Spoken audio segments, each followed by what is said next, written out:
Start with a slightly unsettling, slow-paced tone. Halloween is a time for fun, costumes and candy. But behind the playful masks and spooky decorations lie stories that are all too real. Tonight, we're not talking about fictional monsters or haunted houses. We're delving into 3 true stories that happened on Halloween. Events that are far more disturbing than any ghost story you've ever heard. These aren't tales to make you jump.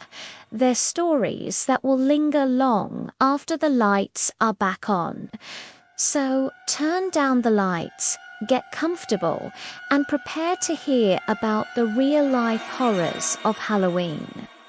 Our first story takes us back to Halloween night, 1974, in Pasadena, Texas.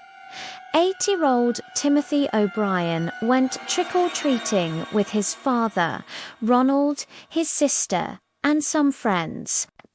It was a typical Halloween evening, filled with excitement and laughter.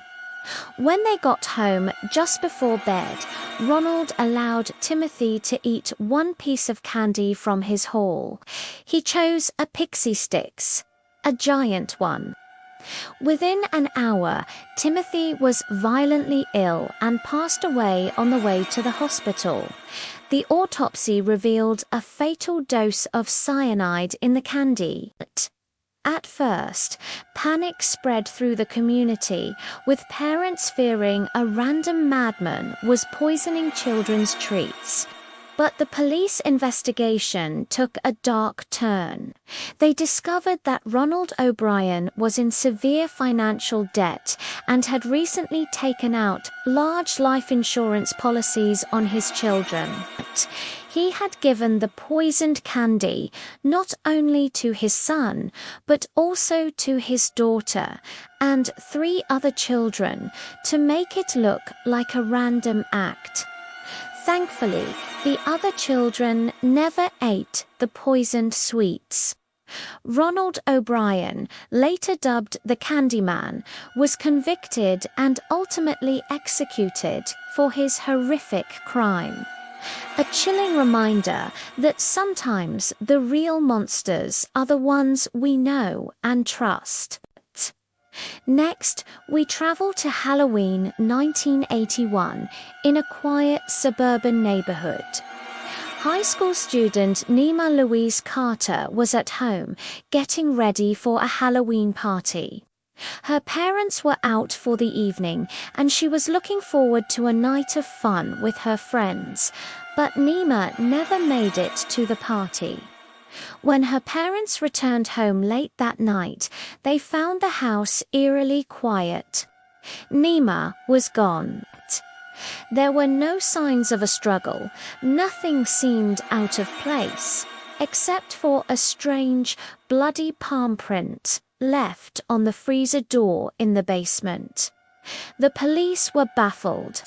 Days turned into weeks, and weeks into months, with no sign of Nima. The community searched, but it was as if she had vanished into thin air. The only clue was the mysterious print, which didn't match anyone in the system. The case went cold for years. It wasn't until 2 decades later, in 2001, that a breakthrough occurred. A man named Jake Bird was convicted of another crime, and his prints were entered into the national database. The system flagged a match: the bloody palm print from Nima Carter's basement. Bird, a transient who had been in the area back in 1981, confessed. He had broken into the home, and when Nima discovered him, he took her life. He led investigators to her remains, finally bringing a semblance of closure to a family who had waited 20 years for answers. It's a terrifying thought, a stranger lurking in the shadows, turning a night of celebration into an unending nightmare. Our final story happened on Halloween night, 1992, in Baton Rouge, Louisiana. A 16-year-old Japanese exchange student named Yoshihiro Hattori was on his way to a Halloween party with his American host brother. Dressed as John Travolta from Saturday Night Fever, Yoshihiro was excited to experience his first American Halloween. But they made a simple, tragic mistake. They went to the wrong house. They knocked on the door of Rodney Pears. When the door opened, Yoshihiro, in his excitement, shouted, "We're here for the party." Pear's wife, startled by the strange men at her door, screamed for her husband to get his gun. Pears emerged with a .44 Magnum. Yoshihiro, not understanding the danger and perhaps thinking it was a Halloween prank, continued walking toward him with a smile. Pears yelled, "Freeze!" But Yoshihiro's English was limited, and he didn't comprehend. Pears fired a single shot, hitting Yoshihiro in the chest, but he died shortly after. The tragedy sparked international outrage. Pears was tried for manslaughter, but was shockingly acquitted, arguing he acted in self-defense, fearing for his life. This case highlighted a stark cultural difference in attitudes toward personal defense, and the tragic consequences of a simple misunderstanding on a night meant for fun. These stories serve as a somber reminder that the scariest things in life aren't ghosts or goblins, but the unpredictable and sometimes dark nature of human actions.